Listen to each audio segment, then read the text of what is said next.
भगवान नीति बताते हैं, दुर्योधन हम तुम्हारे यहाँ भोजन प्रसाद नहीं पाएंगे, या तो व्यक्ति को बहुत भूख लगी हो और या तो कराने वाले को बड़ा प्रेम हो, ना तुमसे भूख है और ना तुम्हारे अंदर प्रेम है, इसलिए मैं भोजन नहीं करूंगा।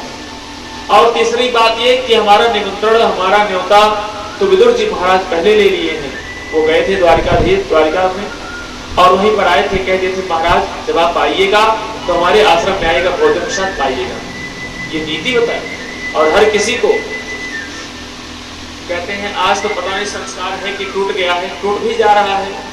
पहले की माताएं भोजन प्रसाद जब बच जाता था तो घर में जो सबसे बड़े बुजुर्ग रहते थे उनको निवेदन के, बाबूजी चलिए भोजन पा लीजिए, निवेदन किया जाता था। भले से उनका घर है, वही मालिक है, लेकिन उनका आवाहन किया जाता था कि पिताजी बाबूजी चलिए भोजन पा लीजिए।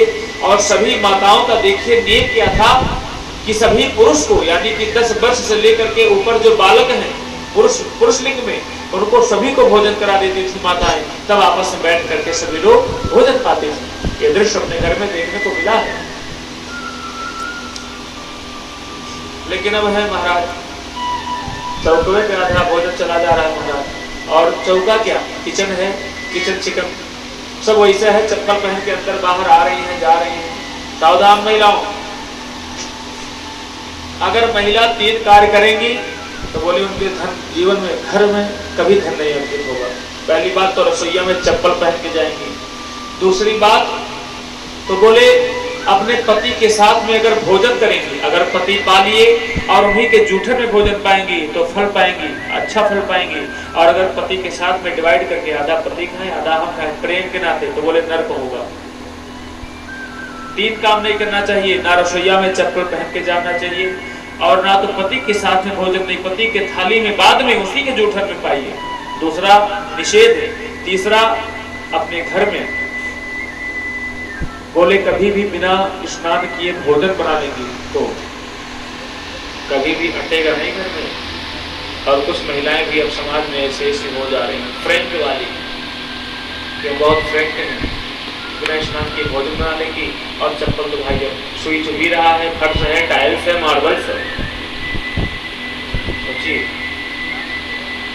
और उसके बाद में नहीं करना चाहिए। भगवान श्री कृष्ण आते हैं विदुर जी के यहाँ भोजन प्रसाद पाने के लिए। विदुर जी महाराज जी के यहाँ भोजन प्रसाद क्यों पाने के लिए आए? विदुर जी जैसे मंच से सुनहरे कन्हैया आ रहा है हमारे घर पे, गए अपने कदली के वन में, विदुरानी से कहते हैं कंडी खिंचकर सुनती हो, अरे कन्हैया आने वाला है, जल्दी से दरवाजा खोलो, हम जाएं गोपों के साथ में फल ले आए, कुछ मिष्ठान ले आए, कुछ मक्खन ले आए। और जैसे ही झोला लेकर के बाजार में जाते हैं, मार्केट में, भगवान श्री कृष्ण आते हैं, कंडी खिंचकाते हैं, अरे काकी, विदुर जी काका है, काकी है। दरवाजा खोली, स्नान कर रही थी, भीगे वस्त्र में आई। भीगे वस्त्र के ऊपर बता दें, अपने पत्नी को भी भीगे वस्त्र में पुरुष को नहीं देखना चाहिए। महिला महिला को देख सकती है, लेकिन भीगे वस्त्र में चाहे पति हो, पति का निषेध है तो फिर पिता भाई का कहना भी कोई औचित्य नहीं है। अपने पत्नी को भीगे वस्त्र में नहीं देखना चाहिए। इसका और डिफाइन करूंगा तो ठीक नहीं है, हमें अलग लग रहा है, लेकिन गुरु जी हमारे करते हैं। गुरु जी हमारे जगत गुरु हैं, कुमुद्री का सब से उदाहरण है।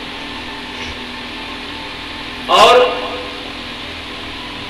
जैसे भीगी वस्त्र में आई है विदुरानी का कि अपना पीताम्बरी हमारे कन्हैया माँ के ऊपर लपेटती है, काकी के ऊपर, और वस्त्र बदल के आती है, सोच रही है मेरा कन्हैया आ गया, हम कैसे बैठाएं।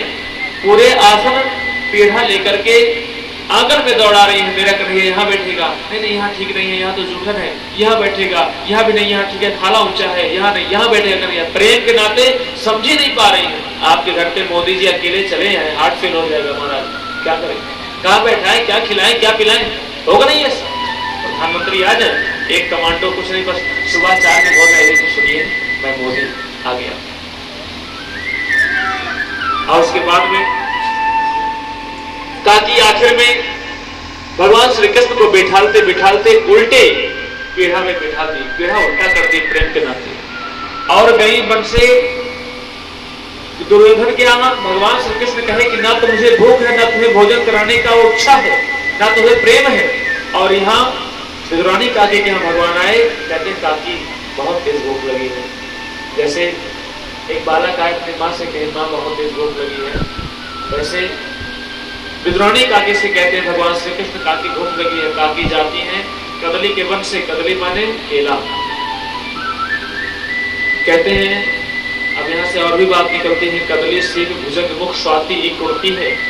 स्वाति नक्षत्र में वर्षा हुआ वृष्टि का जल, बोले संगत के नाते क्या क्या हो जाता है। स्वाति नक्षत्र में जो वर्षा का जल रहता है, अगर सांप स्वाति कदली सीख, कदली माने अगर केले के वो पर्ण पर पत्ते पर पड़ जाए तो वो कपूर बन जाता है। कदली सीख में अगर वही पड़ जाए, सीख का मुख खुला हो और स्वाति नक्षत्र का वर्षा पड़ जाए तो वही सीख में हीरा बन जाता है, मोती बन जाता है। कदली सीख भुजंग मुख, भुजंग माने के हरि नाग, व्याल, सर्प, नाग जो है भुजंग, ये सब सांप की पर्यायवाचियां हैं। भुजंग, भुजंग यानी कि भुजंग के मुख में अगर पड़ जाए तो वही विष बन जाता है। संगत अलग है, इसलिए कहते हैं संगत को सुधारिए, संगत से गुड़ होते हैं, संगत से गुड़ जाए। जैसे रहे संगत वैसी हो जाए रंगत, वैसे टशन होगा। नेता के साथ 10 दिन रहेंगे, अब पीछा करके हमको 10 लोग भैया भैया गए, हम भी भैया हो गए। दरोगा के साथ में रहेंगे, दरोगा टशन आ गए, ये ऐसे करो वो करो, ऐसे हो जाती है। संगत के कारण कदली सीख भुजंग मुख स्वाति एक उड़ती। और ये तो कदली के स्टेप पर याद आ गया। कदली माने विद्वानी काकी गई हैं केला लाने के लिए, केला लाई, प्रेम के नाते समझ नहीं पा रहे हैं कन्हैया को पैसे कैसे कमाएं, क्या करें। आखिर में केला का छिलका निकाल के भगवान के थाली में रखती हैं और केला का जो अब अंदर का भाग है, अंतर भाग, उसका गूदा वो निकाल के फेंकती है। बाहर से आए बुजुर्ग काका, रे विद्वानी सुनती हो, दरवाजा खोलो, हमारा कन्हैया आ रहा होगा, जल्दी से कुछ मेवा पकवान बनाओ।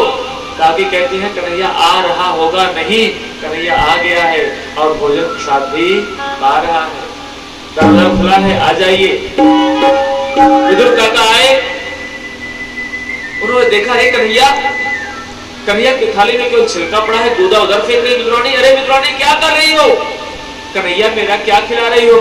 मेवा मिष्ठान लाए हैं, छोड़ो छोड़ो इसे। कदली का वो जो छिलका था बुजुर्ग काका छुड़ा करके फेंक दिए और कहते हैं लो मिष्ठान ले लाया हूँ, लड्डू लाया हूँ, खीर लाया हूँ, तस्मई लाया हूँ। उसको पाते हैं भगवान श्री कृष्ण, कहते हैं काका एक बात बोलो, गुस्सा नहीं हो गया? कहते हैं बोलो कन्हैया। भगवान कहते हैं जो मीठा उस कदली के छिलके में था केले के, वो आपके इस मिष्ठान में भी नहीं है। क्यों? कहते हैं क्योंकि वो प्रेम से पवा रही थी और अब थोड़ा आप भान से मान से पिला रहे हैं कि मैं कन्हैया के लिए सेवा करने के लाया हूँ। किसी भक्त ने कहा है क्या, सबसे ऊंची प्रेम सगाई, सबसे ऊंची प्रेम सगाई, सबसे ऊंची प्रेम सगाई। दुर्योधन के सेवा जालो, दुर्योधन के सेवा जालो, साधु की दूर मिठाई, साधु की दूर मिठाई, क्या सबसे ऊंची प्रेम सगाई, सबसे ऊंची प्रेम सगाई।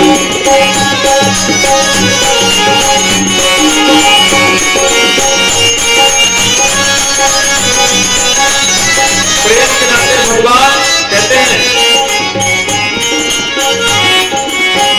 दूध फल शबरी के खाए, दूध फल शबरी के खाए, बहुविधि स्वाद बताई, सबसे ऊंची प्रेम सगाई, सबसे ऊंची प्रेम सगाई।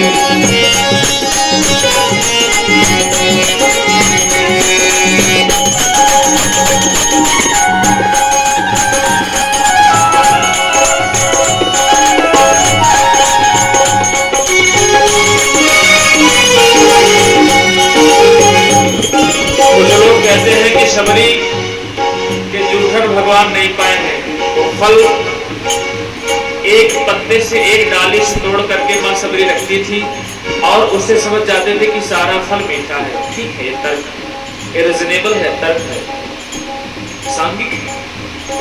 लेकिन अगर मां सबरी अपना जूठक सभी पैर को चट करके रखी होती तो भी भगवान पा देते। उदाहरण है भागवत महापुराण के 10वें स्कंद में भगवान जब ब्रह्मा जी को भ्रम होगा तो बोले अपने मित्र हैं उनके मनसुखा हैं, मनसुखा के गाल को चाट करके भगवान वो कढ़ी खाते हैं। भगवान श्रीमन नारायण भृगु मुनि ब्राह्मण होकर के जब भगवान के वक्षस्थल छाती पर पाद प्रहार करते हैं तो चरण पकड़ लेते हैं, सहलाते हैं, अरे प्रभु आपको दर्द तो नहीं हुआ? क्योंकि आपका श्री चरण कमल बहुत कोमल है, पराग जैसे है, पंखुड़ियों जैसे हैं पुष्प के, और मैं नारायण मेरा तो हृदय बहुत पत्थर है। भगवान ऐसे हैं, प्रेम के नाते भगवान कुछ भी कर सकते हैं। प्रेम के नाते भगवान क्या किए हैं?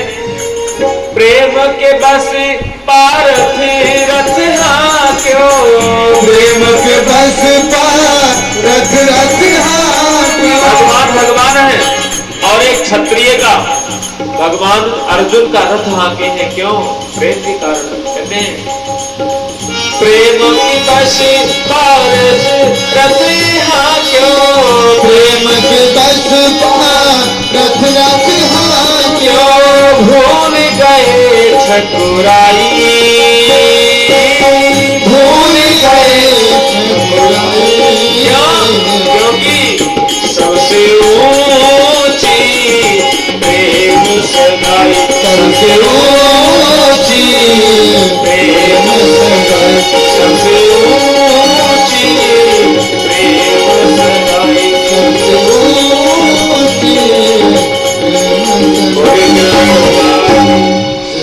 भगवान के परिपेक्ष में सबसे ऊंचा